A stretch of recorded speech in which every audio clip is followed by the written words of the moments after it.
जय मसीह के मेरे प्यारे भाई और बहनों। आज वचनों के द्वारा हम देखेंगे कीमत। आप सब जानते ही होंगे कि इस संसार में जैसे चीज़ का मूल्य होता है, जैसे बहुमूल्य होता है, वैसे दाम बढ़ता है उसका, वैसे कीमत देनी पड़ती है। उदाहरण के तौर पे लकड़ा जो है 2000 रुपये में कुछ किलो लकड़ा आपको मिल जाएगा नया, अगर वज़न के हिसाब से देते हैं। मगर वही 2000 से अगर आप सोना खरीदने जाओ तो मेरे ख्याल से आधा ग्राम भी नहीं आएगा। किस लिए? फ़र्क क्या है कि लकड़ा जो है वो धरती पे आपको मिलता है, मगर सोना आपको धरती पे नहीं मिलता, वो धरती के गोद में जाना पड़ता है, इसलिए और बहुत कम है, इसलिए उसका मूल्य ज़्यादा है। ओके, तो जैसा मोल है वैसा दाम देना पड़ता है। तो इस संसार में हम जानते हैं कीमत का मतलब क्या है। ऐसे ही मेरे भाइयों बहनों, जैसे संसार में वस्तुओं का मोल है और बहुमूल्य के हिसाब से वस्तु जो है कीमत देनी पड़ती है, जैसे आपको बताया लकड़ा और सोना। ऐसे ही हमने कीमत चुकाना है या कीमत देना है आत्मिक जीवन में भी। हम कहाँ रहना चाहते हैं, ओके, हम कहाँ जाना चाहते हैं आत्मिक जीवन में, इसके लिए भी कीमत देना पड़ता है। उदाहरण के तौर पे याद रखो, उद्धार के लिए उद्धार मुफ्त है। प्रभु यीशु से हमें उद्धार मिला है, विश्वास के ज़रिए प्रभु का अनुग्रह हुआ है और हमें उद्धार मिला है। उद्धार हमारे लिए मुफ्त है भाइयों बहनों, मगर हमारे परमेश्वर ने, हमारे प्रभु ने क्या कीमत चुकाई है इसकी? स्वर्ग का सिंहासन छोड़ के वो कहाँ पैदा हुए? चरनी में। स्वर्ग का सिंहासन छोड़ के उसने, ताकि आपकी तरह मेरी तरह वो बने। वो सर्वशक्तिमान परमेश्वर, सारी सृष्टि का बनाने वाला, हमारे लिए गरीब हुआ ताकि हम उसके द्वारा आत्मिक जीवन में धनवान हो। 2 कुरिन्ती की किताब अध्याय 8-9 में लिखा है। और याद रखो, परमेश्वर यीशु प्रभु अपना, जो परमेश्वर का बेटा है, दूसरा व्यक्तित्व है परमेश्वर का, वो अपनी महिमा और सामर्थ जो है स्वर्ग में छोड़ के आया और मनुष्य के जैसा जिया पवित्र आत्मा के सामर्थ से, ताकि आपके लिए, मेरे लिए उद्धारण रहे। मैं आपको क्या बता रहा हूँ कि कीमत क्या दी प्रभु ने। एक स्वर्ग छोड़ दिया और राजाओं का राजा गरीब हुआ हमारे लिए। महिमा और सामर्थ स्वर्ग में छोड़ के आए ताकि हमारे लिए उद्धारण बने। ओके, अगर वो सामर्थ लेके आते उद्धारण नहीं बन सकते। स्वर्ग में थे, सारी सृष्टि उसकी पूजा करती, आराधना करती, सारी सृष्टि सर झुका के स्वर्ग में। ओके, क्योंकि वो परमेश्वर है, परमेश्वर का पुत्र, दूसरा व्यक्तित्व जो वचन है परमेश्वर। सारी सृष्टि उसके सामने झुक के उसको सजदा करती। मगर पृथ्वी पर क्या बने? वो दास बने। ओके, वो दास बने। रोमियो के अध्याय 15 में दिया है। और नम्र बने कि अपने आप को उसने कभी परमेश्वर का पुत्र नहीं, मनुष्य का पुत्र कहा। तो आपने और मैंने जानना है कि उद्धार हमारे लिए मुफ्त है, मगर यीशु ने क्या कीमत चुकाई है इसके लिए। ओके। और उसके जीवन में जब वो मनुष्य का शरीर लेके चला इस संसार में, क्या क्या कठिनाई, क्या क्या यातनाएं उसने सहन की शरीर में, प्राण में और आत्मा में। जैसे आपको उदाहरण देता हूँ, शरीर में कोड़े खाए उसने, कील ठोके गए हाथ पैर में, कई बार भूखा रहा, प्यासा रहा, कभी सारा रात प्रार्थना करके फिर सेवकाई के लिए सुबह आए, नींद भी गवाई प्रभु ने। और मन की, जैसे मैंने आपको बताया, जो शरीर में दुख उठाए, मन में, प्राण में क्या दुख उठाए उसने। उसके परिवार ने उसकी निंदा की, कहा कि पागल है, गांव वालों ने कहा लावारिस है, फरीसियों ने कहा ये शैतान का युवराज है, और क्रूस पे मारने से पहले उसके कपड़े उतारे और अंदरूनी कपड़े में परमेश्वर को क्रूस पे चढ़ाया। कितनी लज्जा की बात है। तो ये प्राण में दुख उठाया, आत्मा में क्या दुख उठाया प्रभु ने। जब आखिरी 3 घंटे जो हमारे पाप ले रहे थे, अंधकार हुआ था, पिता ने मुंह फेर लिया अपने बेटे से, और यीशु ने कहा मेरे परमेश्वर, मेरे परमेश्वर। यानी पिता से अलग हुआ, जो अनंत काल से पिता के साथ था और है। उस 3 घंटे के लिए परमेश्वर का बेटा पिता से अलग हुआ, आपके और मेरे लिए। तो एक छोटा सा मैं आपको उदाहरण दिया कि कीमत क्या दिया प्रभु ने। हमें कई बार समझ में नहीं आता उद्धार, हम ऐसे ही हल्का ले लेते हैं, मगर हमारा प्रभु ने क्या कीमत दिया है ये जानना ज़रूरी है। क्या क्या उसने सहन किया, क्या बने हमारे लिए, क्या छोड़ के आए, कहाँ उसने जन्म लिया। सारी सृष्टि उसके सामने झुकती थी। इधर आके उसने, वो दास बने, गुलाम बने, नम्र, और अपने आप को कभी परमेश्वर का पुत्र नहीं कहा, मनुष्य का पुत्र कहा। और यातनाएं, जो दुख जो है उठाया, निंदा सहन की उसने, जैसे शरीर में बताया, प्राण में बताया और आत्मा में भी बताया। तीनों में परमेश्वर ने क्या क्या सहन किया। ओके। मगर इसका नतीजा क्या हुआ। जो कीमत चुकाई प्रभु ने, और प्रभु को क्या मिला। जैसे फिलिपी के अध्याय 2, उसके पिता ने क्या दिया उसको। फिलिपी के अध्याय 2 9 से 11 पढ़ेंगे। फिलिपियों के अध्याय 2 9 से 11। इस कारण परमेश्वर ने उसको अति महान भी किया, यानी पिता ने उसको अति महान भी किया, और उसको वह नाम दिया जो सब नाम में श्रेष्ठ है, कि जो स्वर्ग में और पृथ्वी पर और जो पृथ्वी के नीचे है, ये सब यीशु के नाम पर घुटने टेके, और परमेश्वर पिता की महिमा के लिए हर एक जीव अंगीकार करे कि यीशु मसीह प्रभु है। तो परमेश्वर ने सबसे श्रेष्ठ नाम दिया, राजाओं का राजा, प्रभुओं का प्रभु, यीशु, और उसके नाम पे हर एक ने घुटने टेकने हैं। ओके, यीशु के नाम में, और अंगीकार करना है कि यीशु मसीह प्रभु है।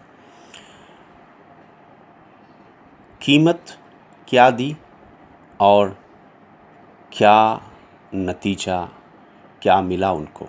ओके, और याद रखिए यही नहीं, यीशु ने हम सबको पिता के संतान बनाए, और वो पहलोटा है, वो बड़ा भाई है, और हम सब उसके छोटे भाई बन गए।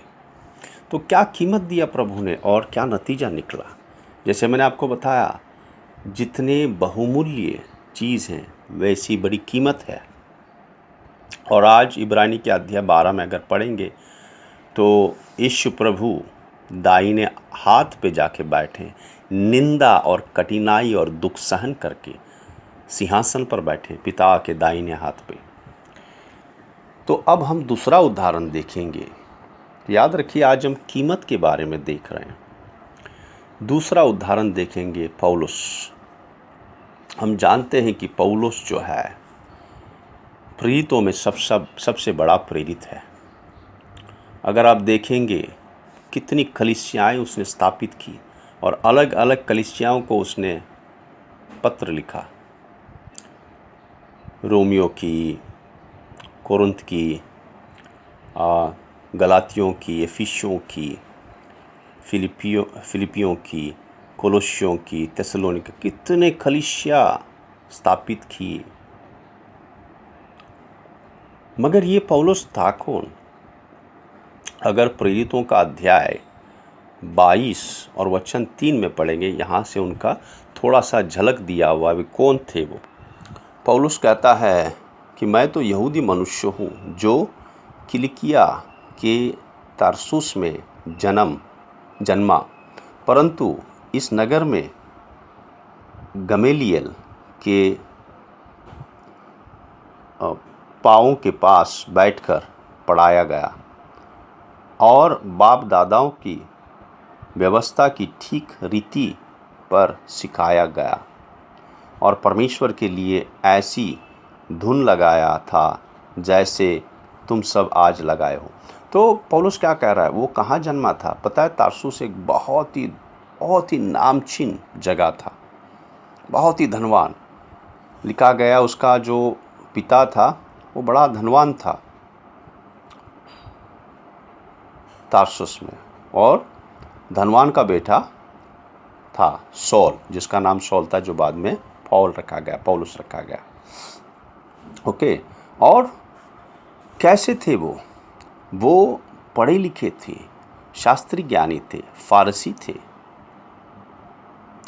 और जैसे लिखा गया है गमालियल उस वक्त का बहुत बड़ा सिखाने वाला था व्यवस्था का, उसके हाथ के नीचे सीखे हैं। और नामचीन थे सौल, उनको तारसस के शौल के नाम से जाना जाता है।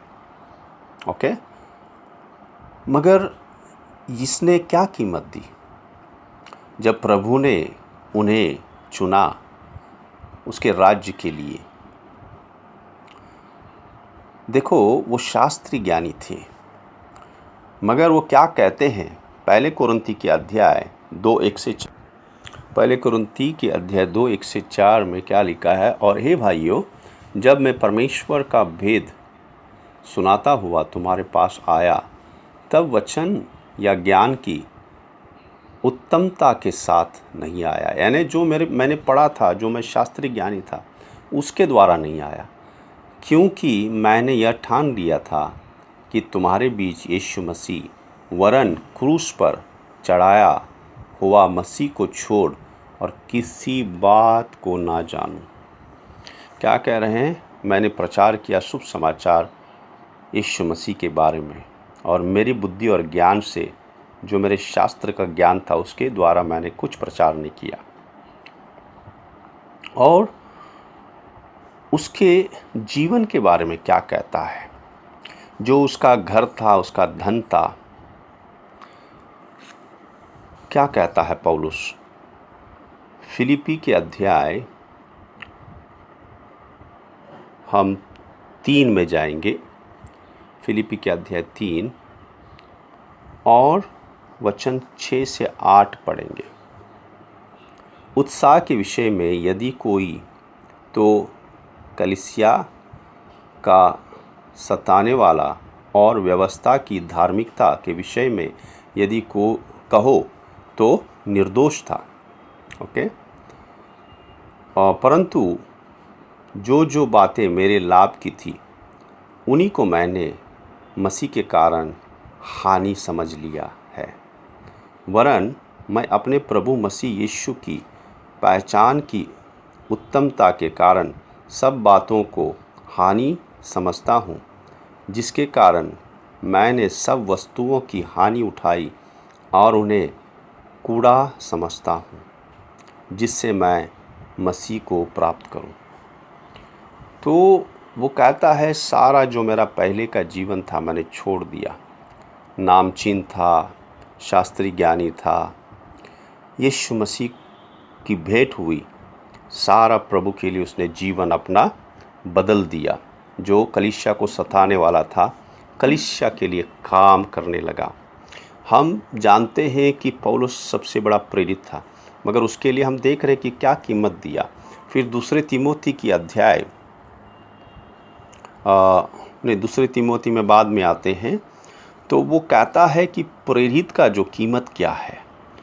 ओके, सबसे बड़ा प्रेरित था वो। तो हम जाते हैं पहले कुरिन्थी की किताब और 9 से 13 कुछ पढ़ेंगे।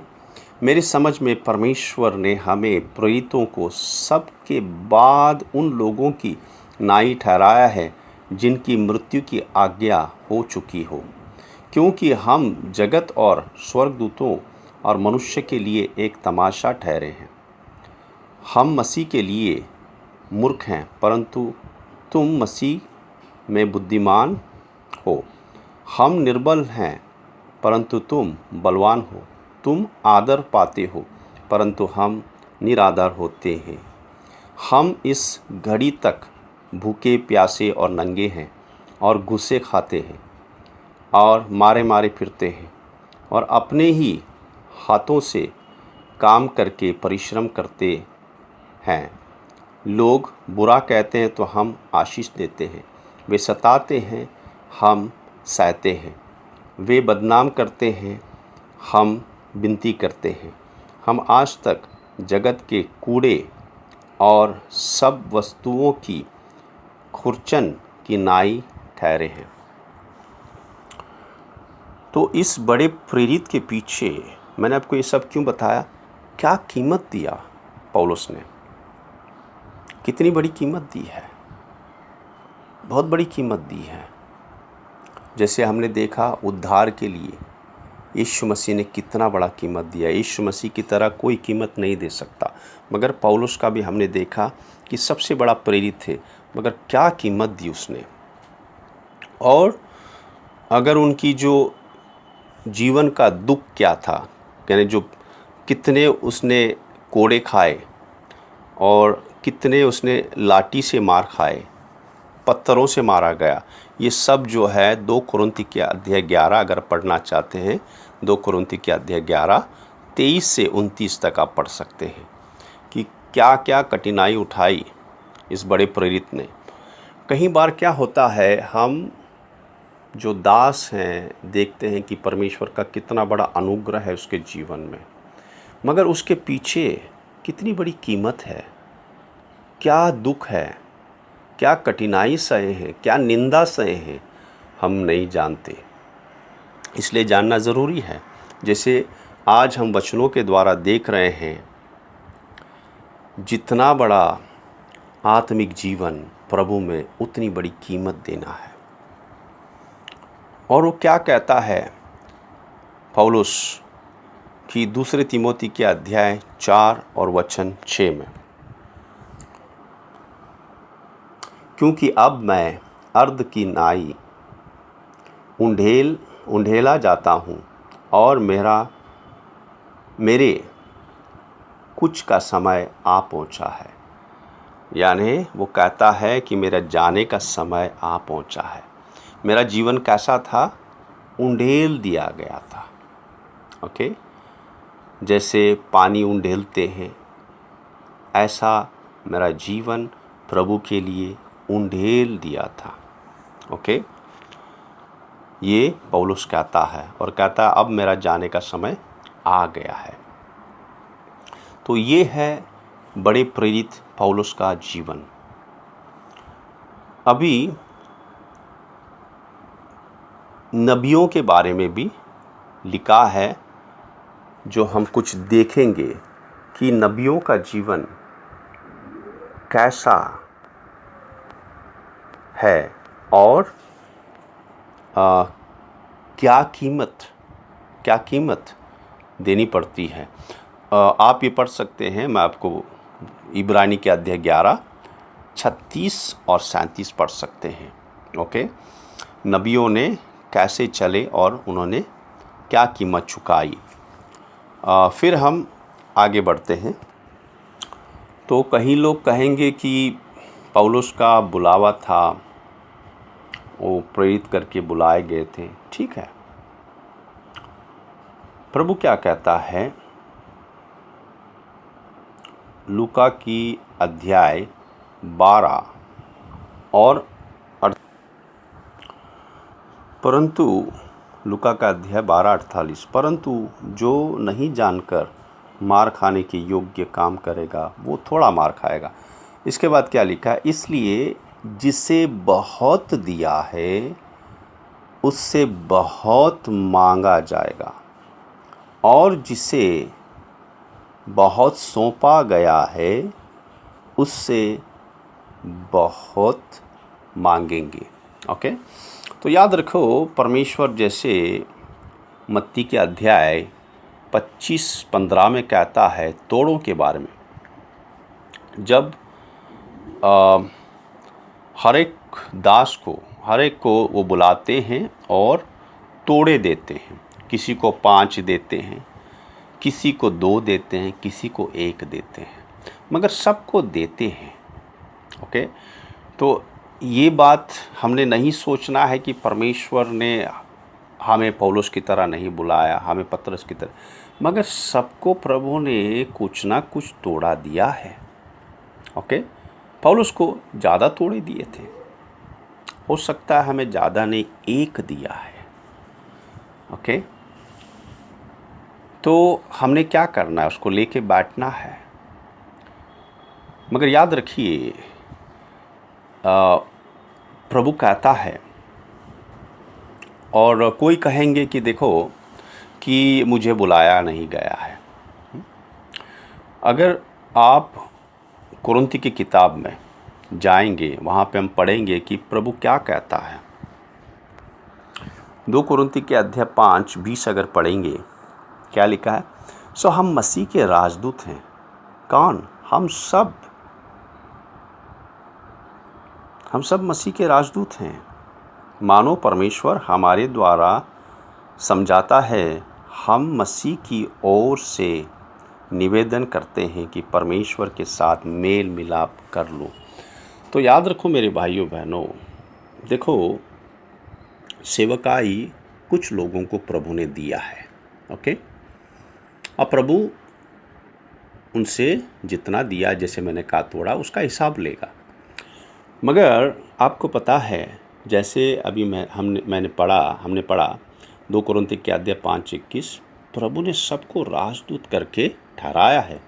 ओके, सेवकाई कुछ लोगों को दी है, मगर सब गवाही तो बन सकते हैं कि नहीं?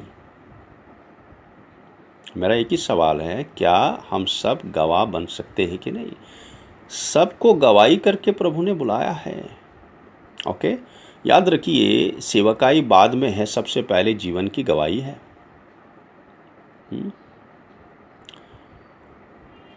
प्रभु ने, देखो, एक अगर मैं आपको बात बताऊं, अगर सिर्फ प्रभु कहते कि देखो जो कीमत चुका सकते हैं वो सेवकाई में उसी को पुरस्कार मिलेगा, तो प्रभु फिर अधर्मी होता। किस लिए? सोचो कि विधवा है कोई, ओके, वो परमेश्वर की सेवकाई नहीं कर सकते, प्रभु उसको सेवकाई में नहीं बुलाएगा, तो क्या उसको पुरस्कार नहीं मिलेगा? परमेश्वर धार्मिक है मेरे भाइयों बहनों। परमेश्वर जैसे हम चलते हैं इस जीवन में, जैसे विश्वास योग्य रहते हैं, जैसे प्रभु की आज्ञा पालन करके चलते हैं, हमारा जीवन गवाही बनता है। याद रखो, विधवा जहाँ पे भी है परमेश्वर की गवाही बन सकती है जीवन के द्वारा, और परमेश्वर उसके जीवन के द्वारा सेवकाई करेगा वहाँ पे। ओके, या समझो 5 बच्चों की माँ है, अभी वो बच्चों को छोड़ के जाके प्रभु उसको सेवकाई में नहीं बुलाएगा, मगर जहाँ पे वो है विश्वास योग्य रह के प्रभु की आज्ञा पालन करके अपने जीवन से जो उसके घर में आते उसके लिए गवाही बन सकते, या उसके पड़ोसियों के लिए गवाही बन सकती है। वो अपने बहनों को वो सिखा सकती है। याद रखो, ये ना सोचो प्रभु ने हमें नहीं बुलाया तो छोड़ो। नहीं नहीं, हर एक के जीवन में परमेश्वर का काम है। किसी को सेवकाई में बुलाया है तो किसी को जहाँ पे रखा है वहाँ उसकी सेवकाई है। सेवकाई सबकी है। ओके, ये आपको बात बता देता हूँ, सेवकाई सबकी है। सेवकाई ये ना कहो कि मेरी सेवकाई नहीं, सेवकाई है आपकी। अगर आप घर में माँ हैं तो आपकी सेवकाई आपके बच्चों के लिए है, आपके पति के लिए, आपके रिश्तेदारों के लिए, आपके अड़ोस पड़ोस के लिए आपकी सेवकाई है। जीवन के द्वारा प्रभु की गवाह बनना है, प्रभु की आज्ञा पालन करके प्यार, दया, कृपा, करुणा, आनंद, शांति से, पवित्रता से चल के प्रभु की गवाह बनना है। मेरे भाइयों बहनों, कीमत क्या है? कीमत हमारे जीवन से देना है। हर एक जहाँ पे भी है गवाह बन सकते हैं प्रभु के। अगर आप ऑफिस में काम करते हैं तो परमेश्वर की गवाह वहाँ पे बन सकते हैं। आप में उनको स्वर्ग राज दिखना है, आप में उनको पवित्रता दिखना है यीशु की, आप में प्रभु यीशु का प्यार, दया, कृपा, करुणा देखना है। तो याद रखिए, ये मत कहिए अपने आप से कि मुझे नहीं बुलाया है। परमेश्वर ने हर एक को बुलाया है। हाँ, किसी की सेवकाई दिखती है, जैसे प्रेरित हैं, नबी हैं, भविष्यद्वक्ता हैं, शुभ समाचार देने वाले हैं, पासवान हैं और उपदेशक हैं। ये सेवकाई दिखती है। तो क्या इनके द्वारा ही परमेश्वर इस सेवकाई करेगा? इनके द्वारा करता है, मगर हम सब सेवक हैं प्रभु के। हम सब सेवक हैं, हम सब गवाह हैं। जैसे मैंने आपको पढ़ के बताया 2 कुरिन्ती के अध्याय 5:20 और 21, हम सब राजदूत हैं प्रभु के।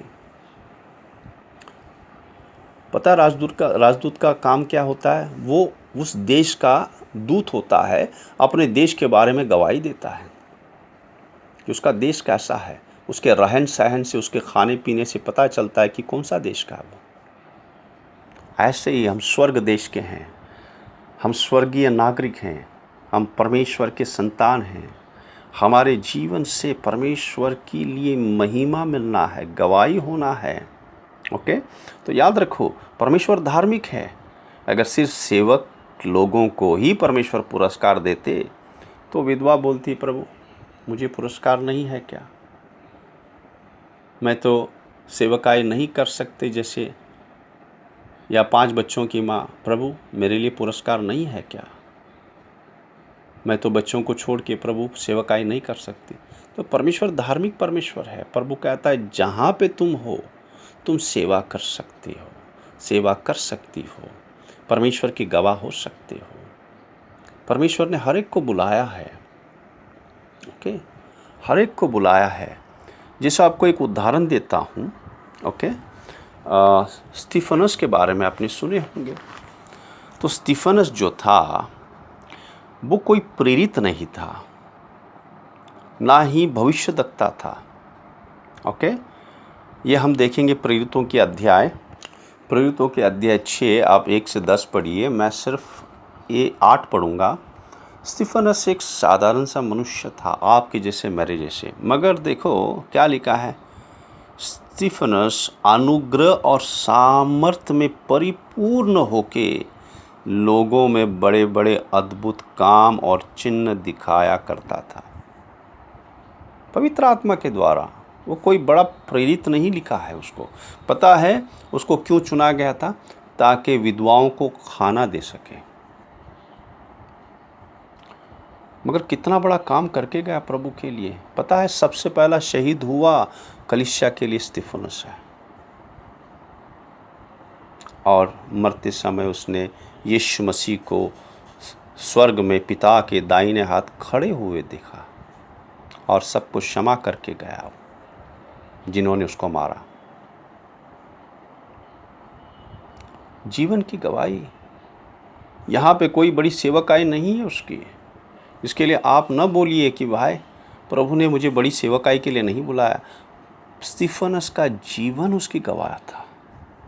वो विश्वास में चलने वाला, पवित्र आत्मा से परिपूर्ण था, वो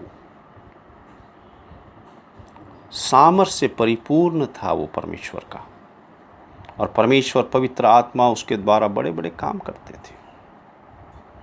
इसलिए आपको कुछ उदाहरण बताया है। देखो प्रभु ने कुछ किसी को बुलाया है सेवकाई में, वो अलग बात है, मगर जैसे मैंने आपको बताया परमेश्वर ने सबको सेवकाई दी है। ये स्टीफनस की सेवकाई थी। वो पवित्र आत्मा के द्वारा विश्वास में चलते और अनुग्रह और सामर्थ्य से परिपूर्ण थे वो, और पवित्र आत्मा उसके द्वारा काम करते थे। और सबसे पहले शहीद हो गए वो, कलीसिया के लिए शहीद होने वाले थे वो, शहीद हो गए तो ऐसे ही मेरे भाइयों बहनों, आपका जीवन मेरा जीवन गवाही बनना है प्रभु के लिए। ओके, ये मत कहो कि मेरे पास क्या है, मेरे पास कुछ नहीं है। प्रभु कहता अपने आप को समर्पण कर दो, और कीमत देना है हमने। कीमत काय की कीमत है? अपनी इच्छा को मार के हमने चलना है। स्टीफनस कैसे पवित्र आत्मा से परिपूर्ण थे? विश्वास में चलते थे। विश्वास का मतलब क्या? आज्ञा पालन करके चलते थे। परमेश्वर का सामर्थ और अनुग्रह से परिपूर्ण थे, और पवित्र आत्मा उनके द्वारा काम करते थे। तो कीमत कहाँ पे देना है? अपनी इच्छा पे मरना है। क्योंकि यीशु मसीह ने कहा, याद रखो कि जो मेरे पीछे आना चाहते हैं, मत्ती के अध्याय 16-24 में, अपने आप को इनकार करो।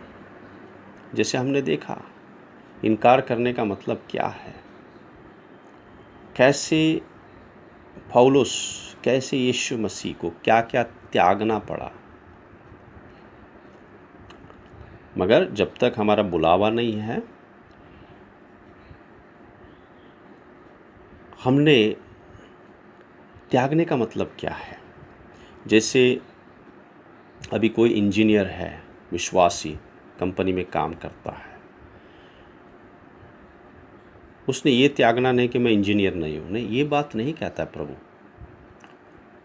मगर उस इंजीनियर होने पे घमंड नहीं करना है, नम्रता से चलना है, अपने काम करने वाले लोगों पे प्यार और दया करना है। ओके, उनकी निंदा नहीं करना है, उनकी मदद करना है। इसका मतलब ये नहीं कि कोई काम नहीं करेगा तो उनको कहने का अधिकार नहीं, अधिकार है, मगर परमेश्वर का प्यार भी जताना है, और सत्य और पवित्रता का गवाही वहाँ पे होना है। ओके, वहाँ पे वो परमेश्वर का गवाह हो सकता है। कैसे? जब अपनी इच्छा को मार के। आपको पता है इंजीनियर जो है, कितने इंजीनियर जो हैं अपने वर्कर के साथ में बैठ के खाना खाएंगे? बहुत कम है। मगर प्रभु के बच्चे अपने वर्कर के साथ में बैठ के खाना खा सकते हैं। किसके लिए? उनमें घमंड नहीं है, वो नम्र हैं,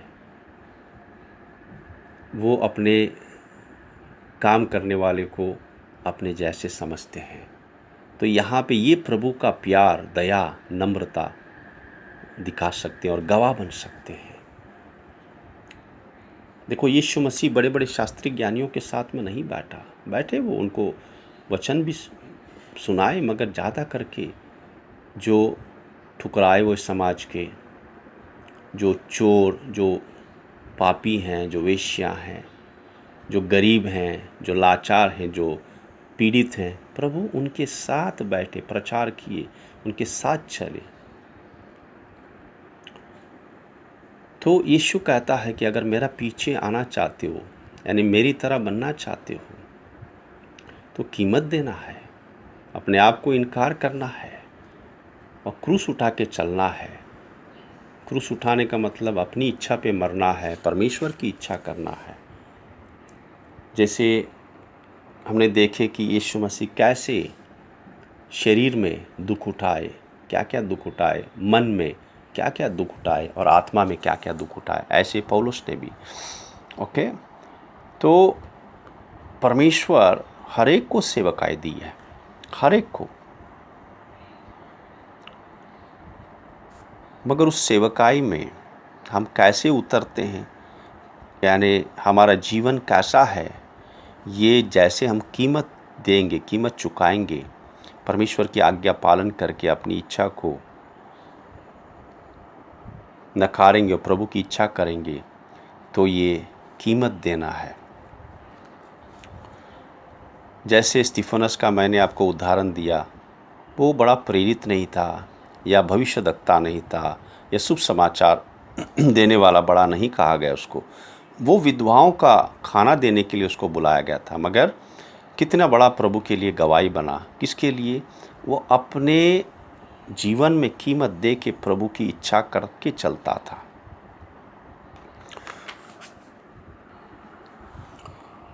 और हमारा जीवन और हमारा सिखाना हमारे जीवन से होना है।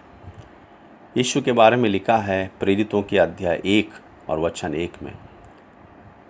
थियोफिलुस लिखता है कि यीशु ने किया और प्रचार किया और सिखाया। ऐसे पौलुस के जीवन में भी अगर दूसरे तिमोथी के अध्याय 3:10 में पढ़ेंगे, वो तिमोथी को लिखता है कि मेरा जीवन कैसा था तिमोथी, और मेरा सिखाना भी वैसे था। जैसा मेरा जीवन था ऐसा मेरा सिखाना था। जीवन और जीवन से निकली हुई गवाही से सिखाना बहुत ही महत्वपूर्ण है। अगर हम 7 कलीसियाओं को देखेंगे, जो आप पढ़ सकते हैं, प्रकाशित वाक्य के अध्याय 2 और 3 में 7 कलीसियाओं के बारे में लिखा है। प्रभु वहाँ पे किसके बारे में बात कर रहा है? सेवकाई के बारे में नहीं, जीवन के बारे में। उस कलीसिया की दशा कैसी है, उस कलीसिया में क्या क्या हो रहा है। याद रखो, आप और मैं कलीसिया के अंग हैं। और परमेश्वर क्या कहता है उस पुरस्कार के बारे में, जो मैं आपको कुछ वचन बताऊंगा, जो पुरस्कार के बारे में प्रभु कहता है। मगर प्रभु किसके बारे में कहता है? प्रभु जीवन के बारे में कह रहा है 7 कलीसियाओं को, कि उनका जीवन कैसा होना है और कोई कलीसिया कैसे चलते हैं। प्रभु क्या कहता है? उनको ताड़ता है। 5 कलीसियाओं को ताड़ता है। उनका जीवन सही नहीं था। वो पैसे के लालची थे, तो कोई बेविचार करने वाले थे, तो कोई मूर्ति पूजक थे बीच में। तो परमेश्वर उनके जीवन के बारे में बात करता है और कहता है कि अगर तुम इस पे जयवंत हो जाओ तो मैं तुमको पुरस्कार दूंगा।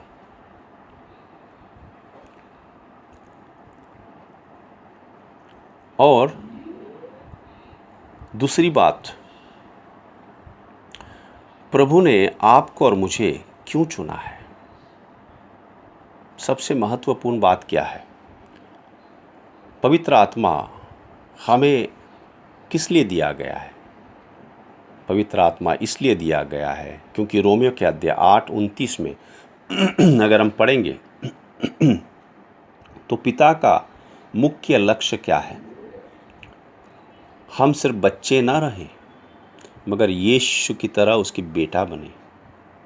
पढ़िए आप रोमियो के अध्याय 8:29 में क्या लिखा है। जिन्होंने हमें पहले से जो चुना है उसने ठहराया भी है कि उसके पुत्र के समान बने। पिता नहीं चाहता कि हम छोटे बच्चे बन के रहें, मगर उसके यीशु मसीह उसके बेटे के समान रहें, बेटे के समान बने।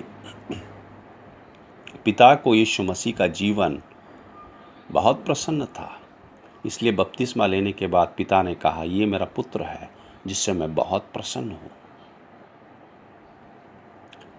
मगर ये यीशु मसीह के बारे में यीशु मसीह कैसे बन सकते, जो रोमियो के अध्याय 8:29 में लिखा है, ये कैसे हो सकता है कि हम यीशु की तरह बने।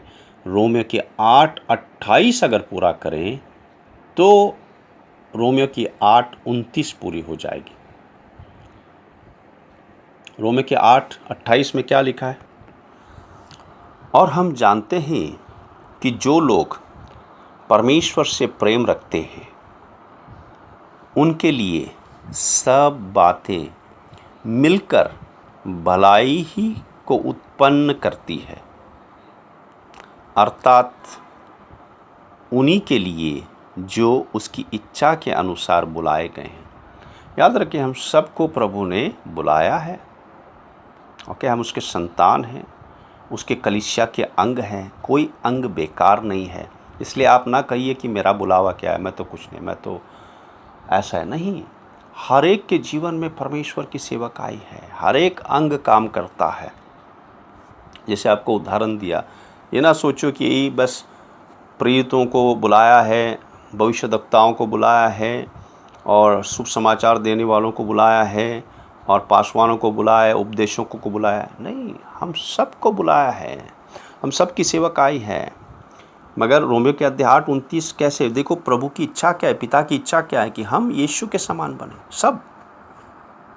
मगर यीशु के समान कैसे बन सकते हैं, रोमियो के 8:28 में रहस्य है। और हम जानते हैं कि जो लोग परमेश्वर से प्रेम रखते हैं, परमेश्वर से प्रेम रखने का अर्थ क्या है, अगर आप पढ़ेंगे यूहन्ना के अध्याय 14 में, वहाँ लिखा है, अगर तुम मुझसे प्रेम करते हो मेरे आज्ञाओं का पालन करो। परमेश्वर से प्रेम करने का मतलब क्या है, उसकी आज्ञा पालन करना।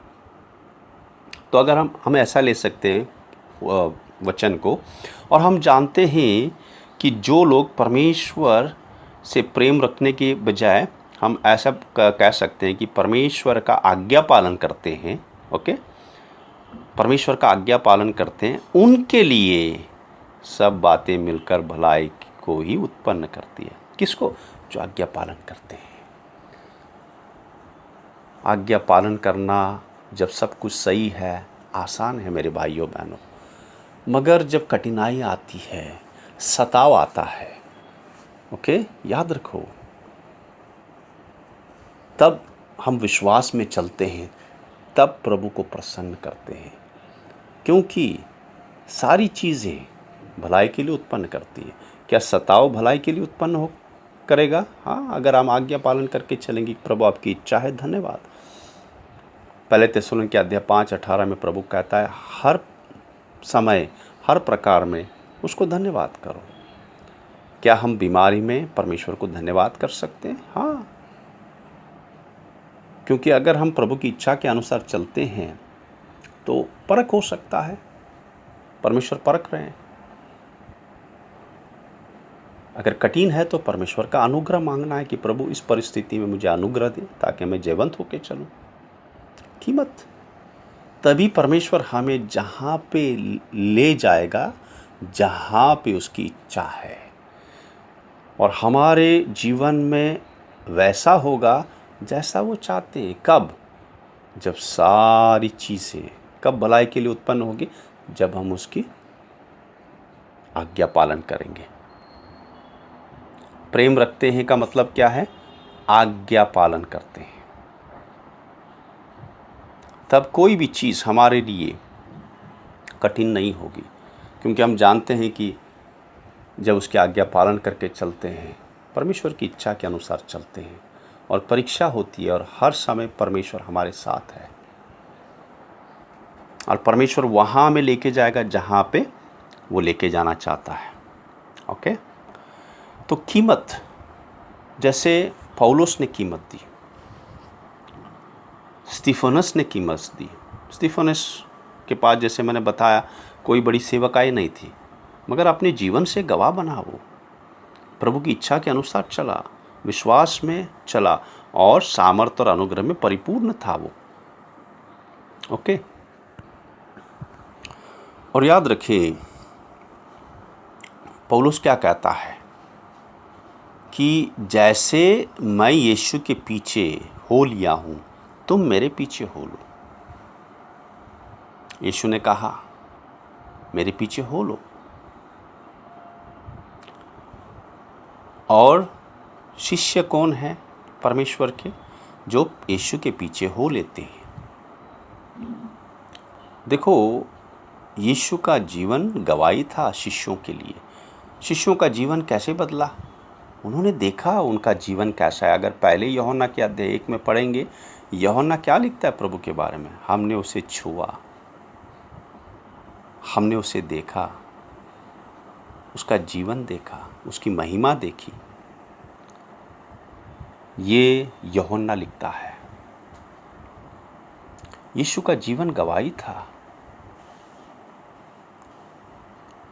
गवाही कैसे बने? कितने दुख उठाए प्रभु ने। प्रभु के लिए आसान नहीं था। पौलुस ने कितने दुख उठाए। हमारे लिए भी जीवन में ऐसा ही है।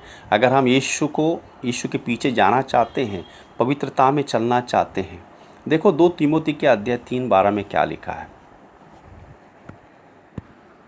2 तीमोथी के अध्याय 3:12 में क्या लिखा है? पर जितने मसीह यीशु के भक्ति के साथ, यानी पवित्रता में जीवन बिताना चाहते हैं, वे सब सताए जाएंगे। किस लिए? शैतान को मालूम है भाई, जब कोई अंधकार में चलता है उसको परवाह नहीं, वो और भी मदद करेगा। मगर जब पवित्रता में चलने की कोशिश करेंगे, वो आपको आपके रास्ते में रुकावट लाएगा या परिस्थितियाँ लाएंगी, आपको आपका विश्वास कमज़ोर करने के लिए, आपको गिराने के लिए, ताकि वो जानता है जब आप इच्छा पालन करके चलेंगे। याद रखो, परमेश्वर के कान धर्मी के प्रार्थना पे लगी है। परमेश्वर की आंखें धर्मियों के ऊपर लगी हुई है। पहले पत्रस का अध्याय 3:12 पढ़ सकते हैं आप। इसीलिए शैतान नहीं चाहता कि आप और मैं पवित्रता में चले, मगर याद रखिए चलना है, कीमत देना है। कीमत है, सताव आएगा, सताव होता है। जैसे सोचो कि परिवार में 3 प्रभु में आए हैं, 2 नहीं आए हैं, वो 2 सताव लाएंगे, वो 2 निंदा करेंगे। समझो परिवार में 4 है, ये अविश्वासी और एक प्रभु के विश्वास में है। पता है कितना तकलीफ है, कितनी कठिनाई है उस एक को प्रभु के विश्वास में चलना। जब 4 निंदा करते हैं, नफरत करते हैं, क्या क्या बोलते हैं, मगर परमेश्वर के प्यार में चलना ज़रूरी है। और ये कीमत दे के ही हो सकता है। अपनी इच्छा न करके, निंदा सहन करके, कठिनाई सहन करके, चुपचाप शांति में चल के, जब शैतान मन को विचलित कर देता है और वो जो भला बुरा कहते हैं उसको मन में दोहराता है शैतान हमारे, देखो उसने ऐसा किया, वैसा किया, तुम भी कहो, नहीं तो चुप नहीं बैठेंगे। हमने क्या करना है? चुपचाप चलना है। अपने आप को यीशु मसीह के पास सौंप के चलना है कि न्याय करने वाला तू है प्रभु। मगर कोई भी बुराई नहीं सोचना है उनके बारे में, प्रार्थना करना है, प्यार करना है, शांति में चलना है, ताकि परमेश्वर उनके जीवन में उद्धार लाए। याद रखो, भलाई में प्रभु काम करता है और भलाई के द्वारा ही बुराई पे आप जय पा सकते हैं। शैतान बुरा है, कैसे आप बुराई पे जय पा सकते हैं? जैसे रोमियो के अध्याय 12-21 में लिखा है, बुराई से बुराई पे जय नहीं पा सकते, बुराई पे भलाई से जय पा सकते हैं। तो याद रखो मेरे भाइयों बहनों, आज कीमत देने के बारे में है। कीमत देना ज़रूरी है। कीमत देंगे, आप गवाह बनेंगे परमेश्वर की। आपके जीवन से सेवा होगी, लोग यीशु मसीह को आपके जीवन से देखेंगे।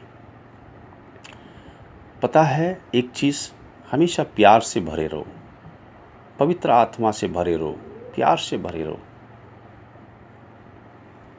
और प्यार से आप जीत सकते हैं। सच्चे प्यार से, दिखावे वाला प्यार से नहीं, संसार के प्यार से नहीं, सच्चे परमेश्वर का प्यार, जो रोमियो के अध्याय 12:9 से लिखा है, अगर आप पढ़ सकते हो, सच्चा प्यार।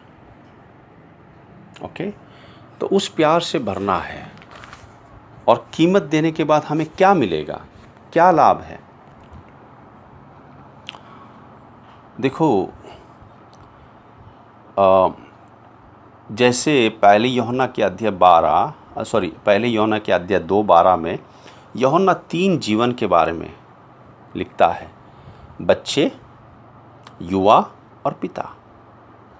बच्चे वो हैं जो पाप क्षमा में चलते रहते हैं, गुस्सा करते हैं, निंदा करते हैं, फिर क्षमा मांगते हैं।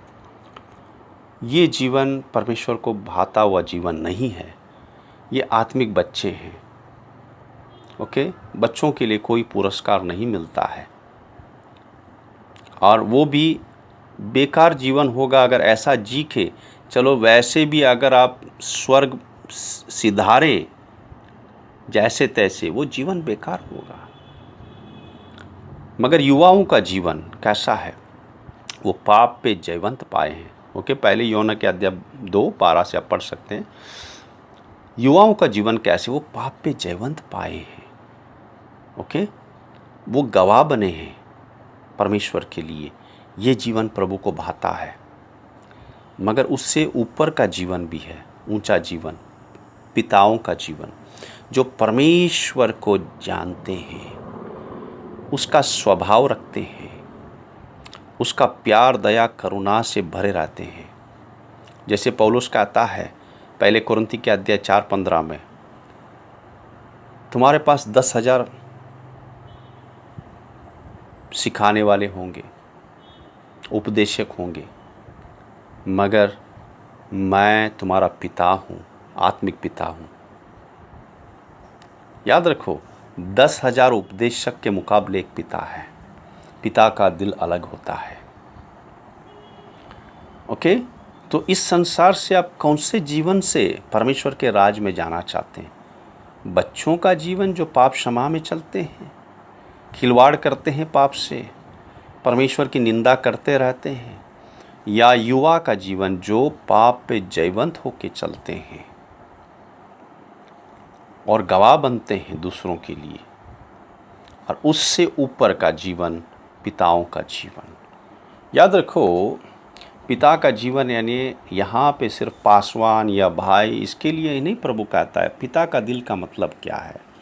जैसे कलीसिया में लीडर्स हैं, भाई बहन हैं। देखो, अगर घर में माता पिता नहीं हैं, समझो बाहर गए हैं, तो बच्चों को कौन संभालता है? बड़े भाई और बड़े बहन संभालते हैं।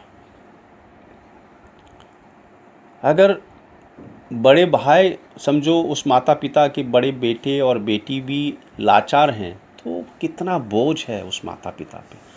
मगर अगर बेटा और बेटी जो हैं संभालने वाले हैं, तो माँ बाप को कितना आराम मिलता है, वो जा सकते हैं, कहीं जाना है।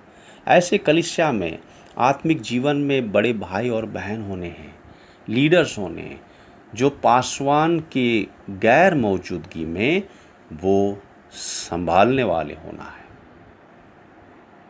इसको पिता का दिल बोलते हैं। या जो कोई भटक गए हैं, सिर्फ पासवान का ही काम नहीं है, आत्मिक बेटा और बेटियां होनी चाहिए कलीसियाओं में। आत्मिक बड़े भाई बहन होना चाहिए, जो भटके हुए हैं उनको, उनके बारे में सोचना, उनके बारे में प्रार्थना करना, उनके पास जाके बैठना, उनको प्रभु के राज में वापस लेके आना। इसको कहते हैं पिता का दिल। क्योंकि यीशु कहता है कि उसकी इच्छा नहीं कि कोई भी नाश हो जाए, मगर हर एक प्रभु के राज्य में बना रहे। तो कीमत देखें,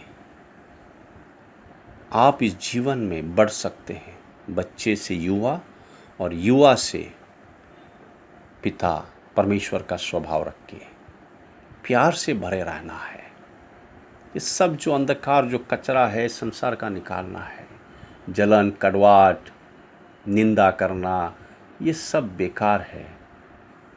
क्या फ़ायदा होगा इसका? कुछ नहीं होगा, बेकार है ये। और इसके बाद अगर ऐसा जीवन में चलते हैं, जैसे हम इस संसार में जिए हैं, वैसे ही पुरस्कार मिलेगा। याद रखो, परमेश्वर कहता है कि हम सबको परमेश्वर के सिंहासन के सामने आना एक दिन। तो याद रखो, दूसरे कोरिन्थी के अध्याय 5, 9 और 10 में लिखा है, इस कारण हमारे मन की उमंग यह है कि चाहे साथ रहे चाहे अलग रहे, पर हम उसे भाते रहें। ये परमेश्वर का स्वभाव और दिल होना है। ये कैसे होगा? कीमत चुकाने से, आत्मिक जीवन में बढ़ने से। देखो मेरे भाइयों बहनों,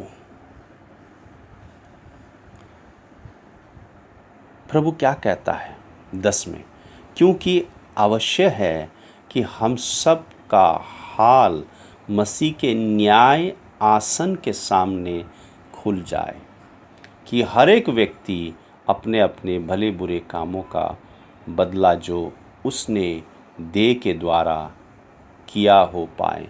तो आप क्या पाना चाहते हैं? क्या पाना चाहते हैं? मसीह के सिंहासन के पास क्या पाना चाहते हैं? याद रखो, उस दिन पुरस्कार दिए जाएंगे।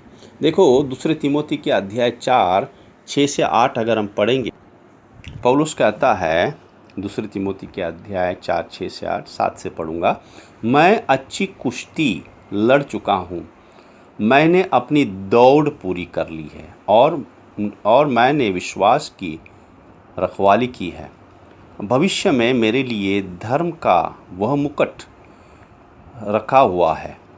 ओके, मुकुट, ताज, ओके, क्राउन जिसको कहते हैं, जो राजा लोग पहनते हैं, मुकुट रखा हुआ है, जिसे प्रभु जो धर्मी और न्यायी है मुझे उस दिन देगा। ओके, और क्या कहता है? मुझे ही नहीं वरन उन सब को भी जो उसके प्रकट होने के प्रिय जानते हैं। क्या चाहते हैं हम? प्रभु के सिंहासन के सामने खड़े होंगे। पौलुस कहता है मुझे नहीं, उन सबको भी।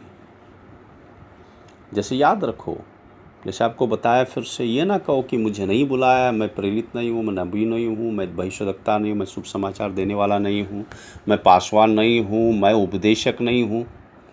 मेरे भाइयों बहनों, फिर से आपको याद दिलाता हूँ, हम सब प्रभु के सेवक हैं, हम सब राजदूत हैं।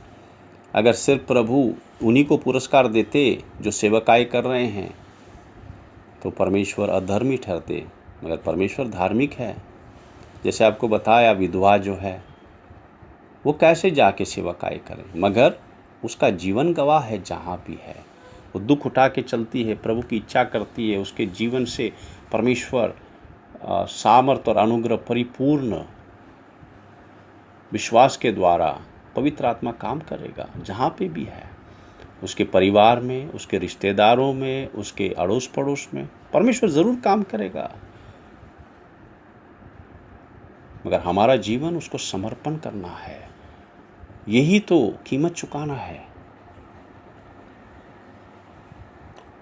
और पुरस्कार के बारे में जैसे आपको बताया, प्रकाशित वाक्य में आपको जल्द से बताता हूँ, वो प्रकाशित वाक्य अध्याय 2, 7, प्रकाशित वाक्य अध्याय 2, 10, प्रकाशित वाक्य अध्याय 2, 17, प्रकाशित वाक्य अध्याय 2, 26 से 29, प्रकाशित वाक्य अध्याय 3, 5 से 6, प्रकाशित वाक्य अध्याय 3, 12 और 13, प्रकाशित वाक्य अध्याय 3, 21 और 22।